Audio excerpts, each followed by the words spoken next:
میں اس کا بیٹا جو دو تلواروں سے جنگ کرتا تھا، میں اس کا بیٹا جس نے مشرکوں کو اس وقت تک نہیں چھوڑا جب تک ان کی زبان سے لا الہ الا اللہ نہیں نکل گیا۔ اور اس کے بعد عالم کیا، جب یزید گھبرانے لگا فضائل علی سن کر، اور مولا نے کہا ذالک جدی علی ابن ابی طالب، یہ کوئی اور نہیں تھا جو دو تلواروں سے جنگ کرتا تھا، دو نیزوں سے جنگ کرتا تھا، فاتح بدر و حنین تھا، یہ کوئی اور نہیں تھا یزید، یہ میرا دادا علی ابن ابی طالب تھا۔ تو یزید نے اذان کا حکم دے دیا، بے وقت اذان تھی، اذان ہونے لگی، میرے مولا کے خطبے کا حصہ یہ اذان بن گئی۔ اور اس کے بعد پھر تاریخ میں نہیں ملتا کہ پھر کسی کی ہمت ہوئی ہو کہ سامنے آ سکے۔ میرے مولا نے جیسے ہی مؤذن نے کہا اللہ اکبر، کہا بے شک اللہ بڑا ہے، جیسے ہی مؤذن نے کہا اشہد ان لا الہ الا اللہ، میرے چوتھے امام نے کہا بے شک اللہ وحدہ لا شریک ہے، اس کے سوا کوئی معبود نہیں، جیسے ہی مؤذن کہتا اشہد ان محمد رسول اللہ، اب مولا نے مؤذن کو روک دیا، کہا رک جا یزید، یہ بتا یہ تیرا نانا ہے یا میرا نانا ہے، یہ تیرا نانا ہے یا میرا نانا ہے، بتا دیا یزید، دربار تیرا ہے، مورخ تیرے ہیں، سارے درباری تیرے ہیں، سارے کھانے والے تیرے ہیں، سارے تیرے ارد گرد جمع ہے، سارے تیرے سپاہی ہیں، دربار تیرا، تخت تیرا، حکومت تیری، بادشاہی تیری، مگر آذان میں آج بھی نام میرے نانا کا ہے، تیرے نانا کا نہیں ہے، یعنی یہی میرے بابا کی فتح ہے۔ تو جس نام کو مٹانا چاہتا تھا وہ نام آج بھی اذان میں موجود ہے۔ تو اب مجھے کہنے دیجئے، یہ جو مؤذن 5 وقت اذان میں اشہد ان محمد رسول اللہ کہتا ہے، یہ بظاہر محمد رسول اللہ کہتا ہے، بباطن حسین زندہ باد اور حسینیت زندہ باد کے نعرے لگ رہے ہیں۔ ایک صلوات بھیجے محمد و آل محمد۔ بس یہی فتح حسین، کس میں ہمت ہو سکی کہ محمد رسول اللہ کو ہٹا سکے؟ دربار میں یزید کیا ہیجان ہو گیا، خطبہ پڑھا تو کفر پریشان ہو گیا۔ سن کر اذان یہ سید سجاد نے کہا دیکھو ہماری فتح کا اعلان ہو گیا۔ دیکھا آپ نے، یہ ترہ امتیاز کہاں ہوگا سوائے خاندان ابو طالب کے، کہ جہاں ابو طالب نے پناہ دی رسالت کو، ابو طالب کی اولاد نے پناہ دی اسلام کو۔ اسی لیے تو خواجہ اجمیری نے کہہ دیا دین است حسین، دی پناہ است حسین۔ دین بھی حسین ہے، دین کو پناہ دینے والا بھی حسین ہے۔ بس عزاداروں، ابھی تابوت اٹھ کے جائے گا میرے اسی چوتھے امام کا، کہ جس نے زنجیر کی جھنکار سے اپنی فتح کا اعلان کر دیا۔ بس عزاداروں، کیا عالم ہے میرے مولا کا۔ میں جس وقت زیارتوں پر گیا تو جب شام کے بازار میں ہمارا قافلہ پہنچا، میں نفسیاتی بات کہنے جا رہا ہوں اور مجلس کو تمام کر دوں گا۔ شام کے بازار میں ادھر قافلہ پہنچا، ادھر قیامت ہو گئی۔ قافلے کے سربراہ نے کہا دیکھیے شام کا بازار آنے والا ہے، ہمارے ڈاکٹر رضی صاحب قبلہ بھی زیارت پر جا چکے ہیں، میری تصدیق کریں گے جو لوگ بھی زیارتوں پر گئے، جو نہیں گئے مولا انہیں جلد بھیجے، جو چلے گئے وہ پھر دوبارہ جائیں۔ آج بھی شام کے بازار میں وہی منظر ہلکا آپ کو دیکھنے کو ملے گا کہ جو آج سے 1400 سال پہلے کی کیفیتیں بیان کی جاتی ہیں، کہ لوگ اسی طریقے سے منہ بنا بنا کے عزاداروں کے سامنے آتے مسکراتے ہیں۔ شام کے بازار میں رونق رہتی ہے، اور اس کے بعد جب وہاں سے کوئی ماتمی دستہ گزرتا ہے تو وہ اس طریقے سے تماشائی بن کے دیکھتے ہیں کہ جیسے کلیجے میں ایک سوراخ ہو جائے۔ عزاداروں، قافلے کے سربراہ نے کہا جتنے بھی ہمارے قافلے میں مرد ہیں وہ ایک دائرہ بنا لیں اور مستورات کو اس دائرے کے بیچ میں لے لیں، کیونکہ ہم ماتم کر کے چلیں گے۔ جب ماتم کر کے چلیں گے تو ہو سکتا ہے کہ کہیں ایسا نہ ہو کہ کسی مستور کی بے حرمتی ہو جائے۔ جس وقت دائرہ بنا اور اس کے بعد مستورات کو درمیان میں لیا گیا، ایک نوحہ پڑھنے والا علم کو اٹھا کے نوحہ پڑھ رہا تھا، آ گیا شام کا بازار، کہاں ہو عباس؟ اس وقت میرا کلیجہ پھٹ گیا، میں نے بے ساختہ اپنے چوتھے امام کو یاد کیا، ہائے میرے چوتھے امام، اتنے لوگ موجود ہیں، مستورات پردے سے ہیں، ان کے پردے کو کوئی خطرہ نہیں ہے، مگر اس کے بعد بھی آج بھی 1400 سال بعد شام کے بازار کا عالم یہ ہے کہ مستورات کو ہم اپنے حلقے میں لیے ہوئے ہیں۔ اللہ اللہ اس وقت کیا عالم رہا ہوگا جب تماشائیوں کا مجمع، کافرہ عورتیں چھت پہ کھڑی ہوئی، یزید کے سپاہی ننگی ننگی تلواریں لیے ہوئے، اہل حرم ہے، ایک رسن ہے، 12 گلے ہیں، اور میرا چوتھا امام تنہا ہے مردوں میں، جہاں ہاتھوں میں ہتھکڑی، پیروں میں بیڑی، گلے میں توق خاردار، اور اس وقت تعارف ہو رہا ہے، یہ زینب ہے، یہ رقیہ ہے، یہ سکینہ ہے، یہ علی کی بیٹیاں ہیں، یہ نبی کی نوازیاں ہیں۔ ذرا سوچو اس وقت میرے چوتھے امام کے دل پر کیا گزری ہوگی۔ اسی لیے تو جب کوئی پوچھتا تھا مولا سب سے زیادہ مصیبت کہاں پڑی، تو تڑپ کے کہتے الشام الشام الشام، بار بار شام کیوں کہا میرے مولا نے؟ یہ 3 بار شام کا لفظ میرے مولا کی زبان پر کیوں آیا؟ علتیں بہت سی ہو سکتی ہیں، میرا دل کہتا ہے شاید 3 بار اس لیے بھی کہا ہو کہ پہلے شام سے مراد بازار شام، دوسرے شام سے مراد دربار شام، جہاں 700 کرسی نشینوں کا مجمع، زینب کے سر پر چادر نہیں، ام کلثوم کے سر پر چادر نہیں، اور تیسرے شام سے مراد زندان شام، جہاں 4 سال کی بہن اپنے بھائی کو چھوڑ کر چلی گئی۔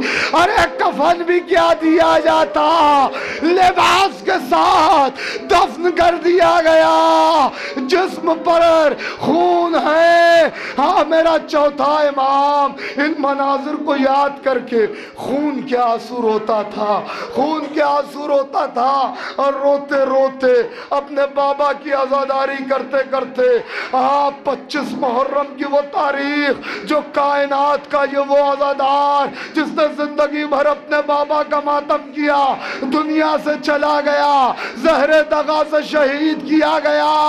ہاں 5ویں امام نے جنازے کو کاندھا دیا، مگر غسل دیتے وقت میرا 5واں امام بہت رویا تھا، بالکل اس طرح چیخ مار کے رویا جیسے شہزادی کو غسل دیتے وقت مولا علی روئے تھے۔ کسی نے سبب پوچھا تھا 5ویں امام سے، اے میرے مولا اتنا چیخ مار کے آپ روئے؟ کہا جب میں غسل دے رہا تھا ہاتھ دیکھے تو ہتھ کڑیوں کے نشان، جب میں نے توق خاردار کا نشان گلے میں دیکھا تو میرا کلیجہ پھٹ گیا، کمر میں لنگر کا نشان تو مجھے یاد آ گیا کہ اس کمر کے لنگر سے جو توق بندھی تھی اس کا رشتہ میرے گلے سے تھا۔ میرا بابا جب اٹھتا تھا اپنی پشت کو سیدھا کرتا تھا تو توق کی گرفت مضبوط ہوتی تھی، میرا دم گھٹنے لگتا تھا، مجھے تکلیف نہ ہو اس لیے میرا بابا رکوع کے عالم میں چلتا تھا، رکوع کے عالم میں چلتا تھا۔ بازاداروں رونے میں کمی نہ کرنا، یہ اس مظلوم کا جنازہ ہے، اس مظلوم کا تابوت ہے جس کے پشت پر تازیانوں کے نشان ہیں۔ تابوت آہستہ اٹھانا، میرا دل کہتا ہے کہ جب تابوت اٹھاؤ گا چاہنے والوں کا مجمع ہوگا تو میرے چوتھے امام نے کربلا کی طرف رخ کیا ہوگا اور کہا ہوگا اے بابا میرے جنازے میں اتنا مجمع ہے، اے بابا آپ کا لاشا بے گور و کفن پڑا رہا کربلا کی جلتی ہوئی زمین پر، وا محمدہ وا علیہ وا فاطمہ۔